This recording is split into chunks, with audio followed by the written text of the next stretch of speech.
All right, here we are this morning reading Stalin's Closed System of Colossus, written and read by me, Abe Zucca. I am an artist in downtown Phoenix. You can check out my website at zuccagallery.com. And you can come into my gallery in downtown Phoenix at 1301 Grand Avenue.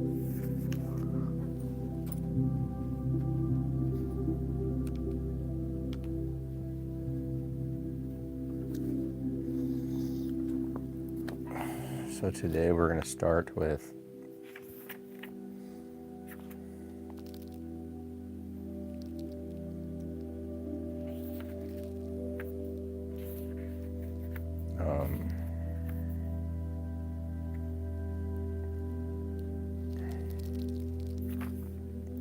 cultural statecraft, Stalinism, intellectual life, and the politics of interpretation. What was totalitarian about Stalinism was not the actual achievement of the system, but the intentions of the ruler. Culture became an important tool for the government as it sought different arguments to justify its right to rule. It was a set of tenets, policies, and practices instituted by the Soviet government, but not a civilization in and of itself. Cultural statecraft. We are reading the Closed Systems of Colossus, Stalin's Closed Systems of Colossus, written and read by me, Abe Zucca. Please like and subscribe. Ask questions. Let's begin. On the parasitic nature of power, the instrumentation of culture, and the production of consent under duress. Every authoritarian order discovers sooner or later that force alone cannot secure its duration, and so it learns to harvest from culture a subtler generative power, to be legitimating, to be inspiring, to be national, even when the content of the culture is far older, more plural, and more unruly than the order that appropriates it.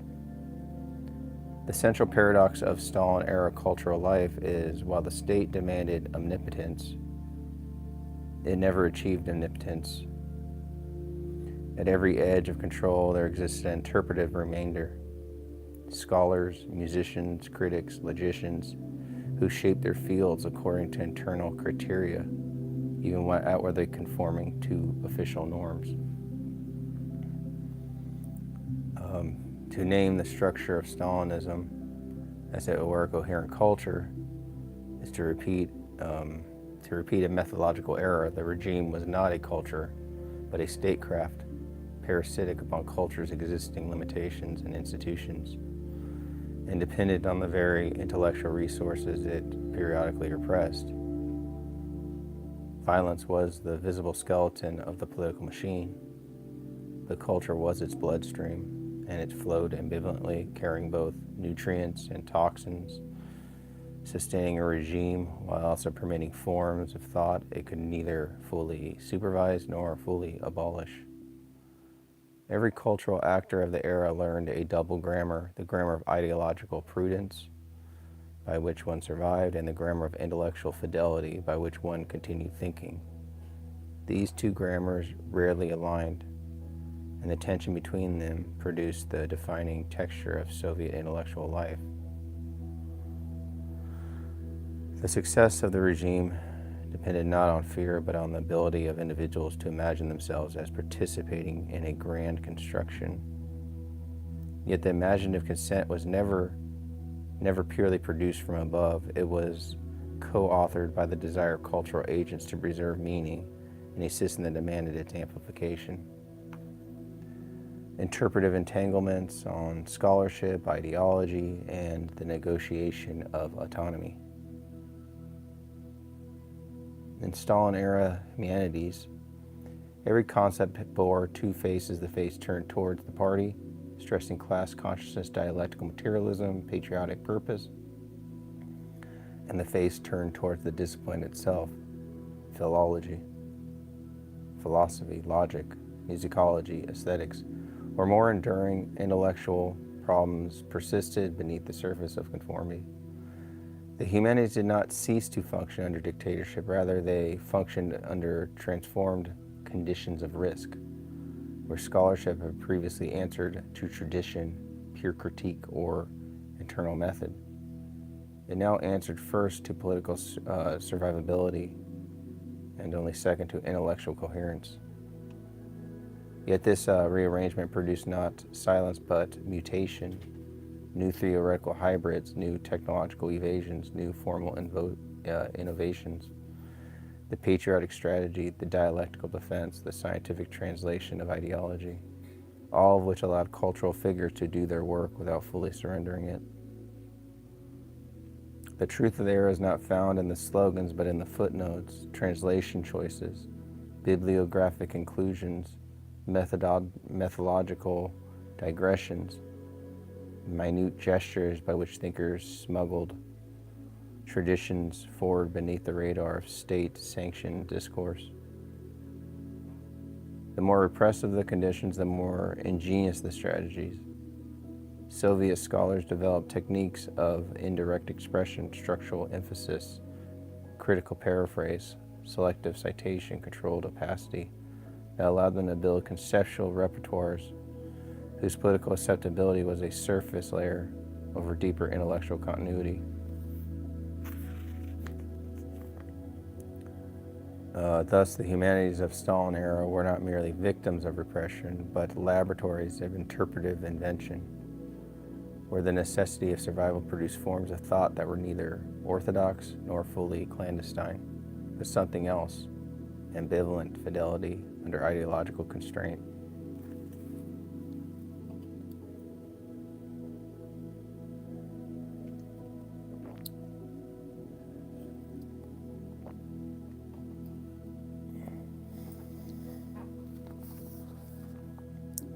Memory, distortion, and the historical imaginary.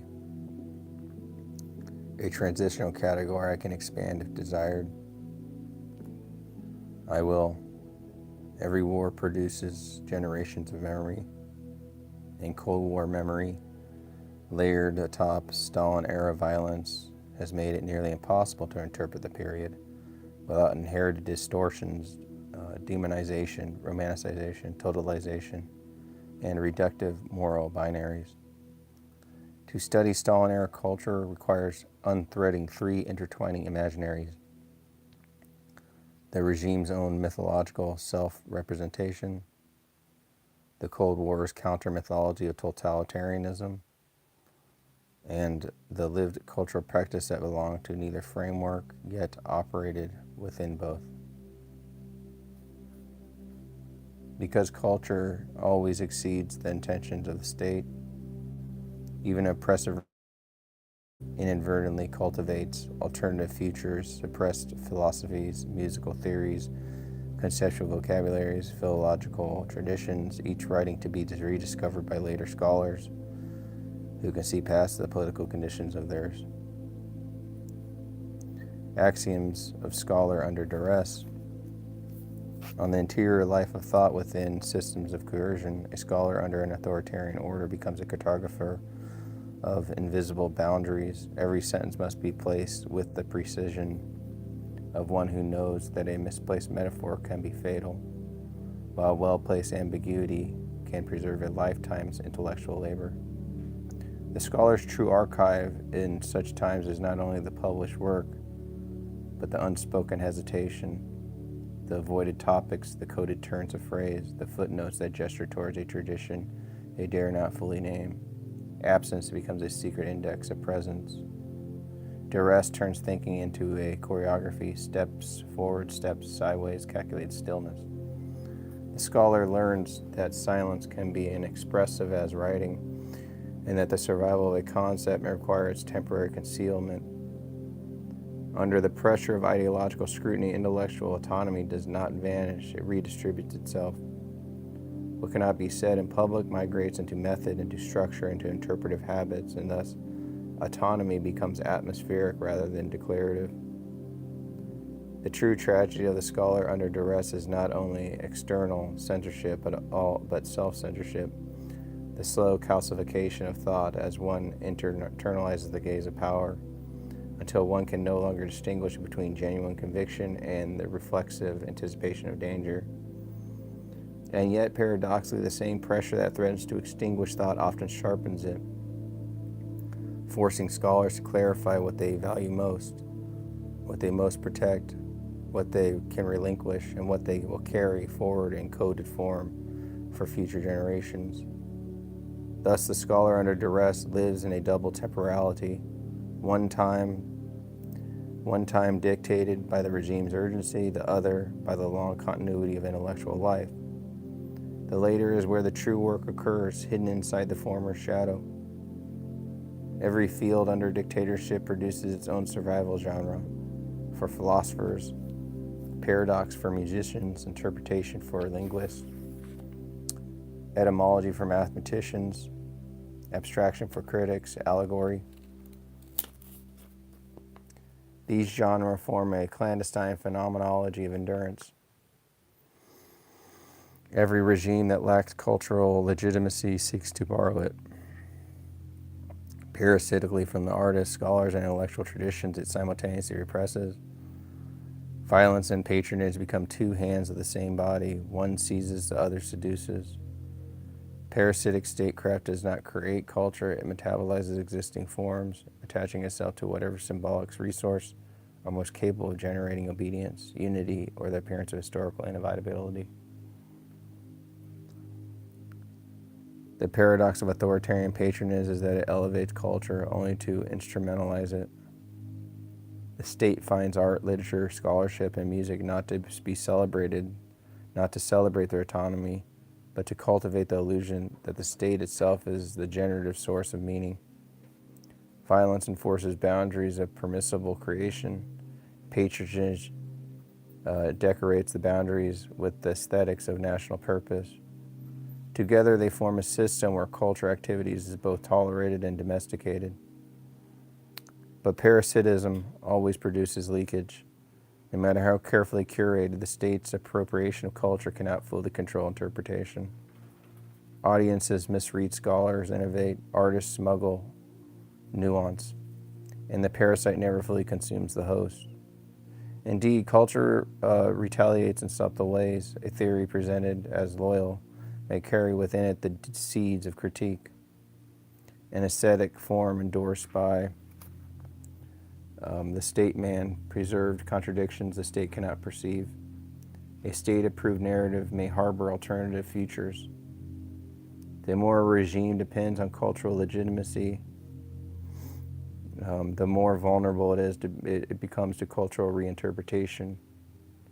Patronage empowers the producers of meaning, even when it intends only to domesticate them. Thus, the parasite relation is always unstable. The state seeks cultural authority, but culture seeks interpretive autonomy. Their conflict generates the distinctive intellectual atmosphere of the Stalin era, neither total domination nor genuine freedom, but a tense and creative co-presence. Post-revolutionary intellectual life on the burden of historical rupture, experimental ideologies, and the reinvention of culture after upheaval. Every revolution imagines itself to inaugurate a new humanity, but its intellectual life is always a fortune teller. Beneath the rhetoric of beginnings lies a densely layered sediment of older traditions, academic lineages, and abandoned utopias. Post-revolutionary intellectual culture lives in contradiction. It must construct new doctrines while relying on the very expertise, institutions, and vocabularies inherited from the order it has overthrown. Thus produces a distinctive tension. The desire for rupture coexists with the need for continuity. The more a regime insists on the novelty, the more the most secretly depend on what it claims to have transcended. Thus, post-revolutionary scholarship oscillates between purification and synthesis.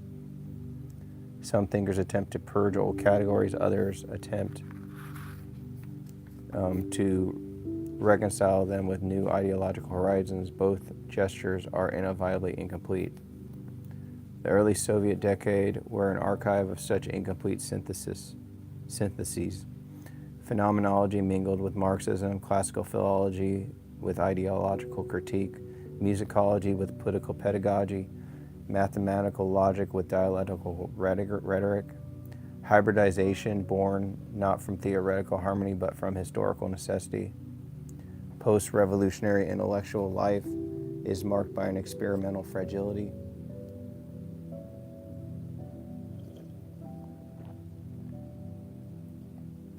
Each concept, method, and discipline is under negotiation, and the boundaries of legitimacy shift with political winds. This fragility produces both innovation and precarity. The greatest intellectual achievement of the Stalin era in language, theory, aesthetics, philosophy of culture, musicology, and mathematics emerged not from ideological fidelity, but from the ability to work through contradictions without succumbing to it. And because post-revolutionary societies inherit unresolved violence, their intellectual life carries an ethical burden: how to think rigorously while acknowledging complicity, how to produce theory under conditions where thought itself has been conscripted into political ends. The scholar in such an era becomes both witness and participant. Their work records not only the content of ideas, but the structure of a historical moment where thinking, surviving, and interpreting were inseparable acts.